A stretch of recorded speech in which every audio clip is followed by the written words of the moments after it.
నమస్తే. ప్రస్తుతం మనం గాంధీ భవనం. సో రీసెంట్‌గా చూసుకుంటే నిన్న కవితక్క గారు అంటే జాగృతి అధ్యక్షుడు కవితక్క అలాగే ఆర్ కృష్ణ గారు కలిసి సో ఒక ప్రెస్ మీట్ కూడా పెట్టడం. అందులో ప్రధానంగా చూసుకుంటే కాంగ్రెస్ పార్టీ ఏదైతే బీసీ కులగణన జరిపిందో సో దాని కేంద్రంలో కొట్లాడతలేదు. సో కాబట్టి మేము కొట్లాడతాం, రైలు రోకో కూడా వేస్తామని చెప్పేసి కూడా పిలుపునివ్వడం జరిగింది. సో అలాగే ఇటు రాష్ట్రంలో చూసుకుంటే ఒక రప్పా రప్పా అనే ఒక డైలాగ్ కూడా వైరల్గా మారుతుంది. సో మాట్లాడదు వీటన్నిటి రాజకీయ అంశాలపైన మనతో పాటు మాట్లాడడానికి కాంగ్రెస్ పార్టీ సీనియర్ నాయకురాలు వరలక్ష్మి మేడం ఉన్నారు.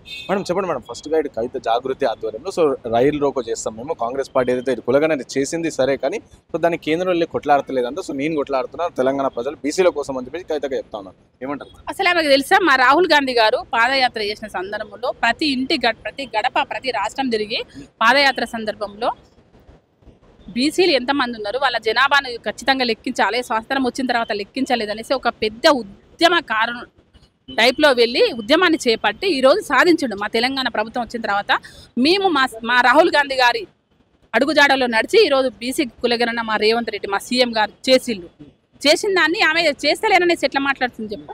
మేము ఇంత కష్టపడి ఇంత ముందుకెళ్ళి అటు కేంద్రంలో కొట్లాడి అసలు నేను ఒకటి అడుగుతా కవిత, మీ అయ్యా సీఎంగా 10 సంవత్సరాలు ఉంది, ఎప్పుడన్నా బీజేపీ దగ్గరికి వెళ్ళిండా? కనీసం తెలంగాణ కోసం ఒక నిధులు తెచ్చిండా? తెలంగాణ భవిష్యత్తు కోసం ఒక్కసారి పార్టీలు ఏమన్నా కానీ ప్రజా సంక్షేమం ముఖ్యం కదా. పార్టీ ఎవరన్నా ఉండని, దేశంలో ఎవరన్నా ఉండని, రాష్ట్రంలో ఎవరన్నా ఉండని ఉన్నప్పుడు ప్రజా సంక్షేమం దిశలో రాష్ట్రాలు పనిచేయాలి, అంతే కదా.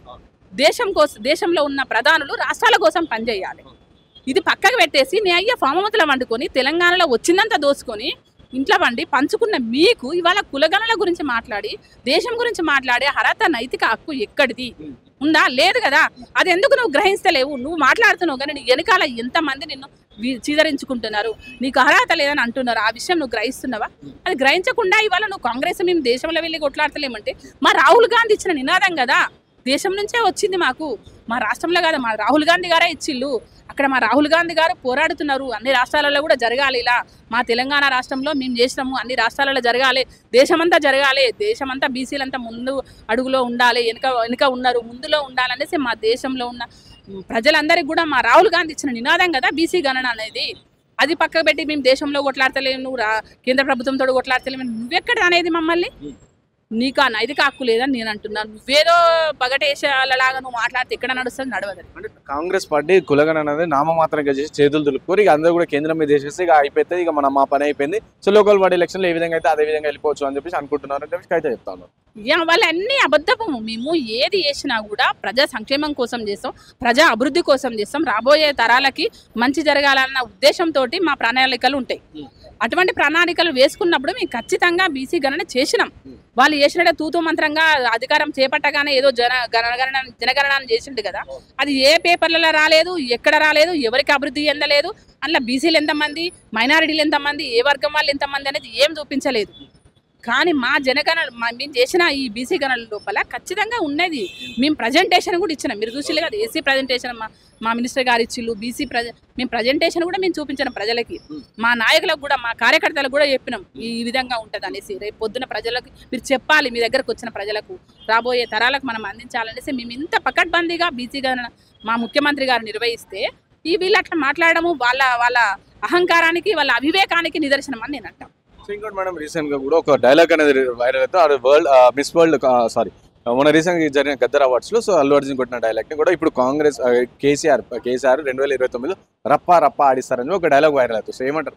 ఏం రప్ప రప్ప ఆడించిండు? మొన్న వరంగల్కు పాపం పిచ్చి జనాలను తీసుకొని వెళ్ళు పాపం డబ్బులు ఇచ్చి. సరే, జనాలు అనేది అన్ని రాజకీయ పార్టీలకు వాళ్ళు ఆన్సర్ ఇస్తారు, ఎందుకంటే ఏందనేది గ్రహించడానికైనా వెళ్ళాలి, ప్రేమతో వెళ్ళి కాదు.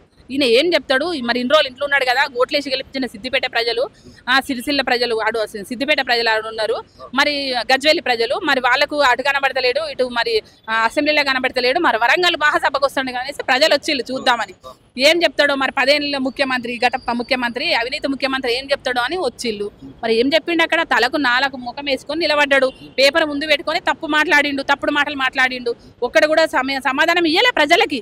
ఇంకా రప్పరప్ప ఎక్కడిది? వాళ్ళు చేసిన పాపాలను ఇప్పుడు రప్పరప్ప ఆడిస్తున్నాం కదా మేము, ఇంకా వాళ్ళకి రప్ప ఎక్కడిది? రప్పలేదేం లేదు, జైలు కూడు చిప్పనే ఉంటుంది వాళ్ళకి, రప్ప గిప్పలు ఏం లేవు వాళ్ళ చేత, కూడు చిప్పనే ఉంటుంది వాళ్ళకు, జైలు కూడు చిప్పనే ఉంటుంది.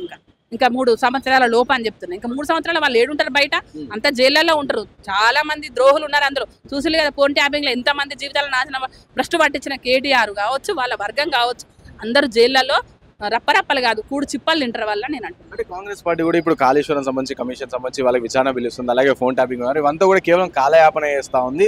సో వాళ్ళని అరెస్ట్ ఎప్పుడు చేస్తారని చెప్పి అడుగుతా ఉన్న పరిస్థితి. అండ్ ఇంకోటి ఇవన్నీ కూడా కేవలం 6 గ్యారెంటీ అమలు చేస్తలేరు కాబట్టి ఇక అన్నిటి కూడా పెడుతూ రాజకీయ కక్ష సాధిస్తారని చెప్పి బీఆర్ఎస్ పార్టీ నాయకులు 6 గ్యారెంటీలను సమృద్ధిగా ప్రజలకు సంక్షేమ పదంలో మేము తీసుకెళ్తున్నాము. ప్రజా సంక్షేమ దిశలో మేము కాంగ్రెస్ ప్రభుత్వం పనిచేస్తుంది. వాళ్ళు ఉత్తుత మాటలు మాట్లాడితే నడవదు. వాళ్ళు అబద్ధాల కోర్లు, అవినీతి పరులు, వాళ్ళు అబద్ధాలే మాట్లాడతారు, అవినీతి పరులు.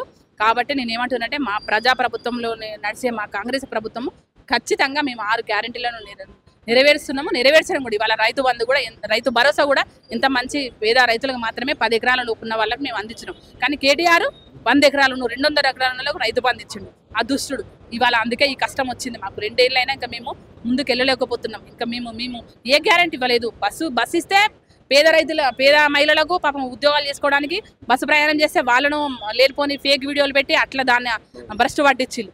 200కు సిలిండర్ ఇచ్చినాం, 200 యూనిట్ల కరెంట్ ఇచ్చినాం. పేదవాళ్ళు మాకు చెప్తారు కదా, తిన్న వాళ్ళు ఎందుకు దాచుకుంటారు చెప్తారు. వీళ్ళు దొంగలు ఏం చేసిల్లంటే లేనిపోని అని క్రియేట్ చేసి కొన్ని వైరల్ చేస్తున్నారు సోషల్ మీడియాలో. అవన్నీ తప్పుడు.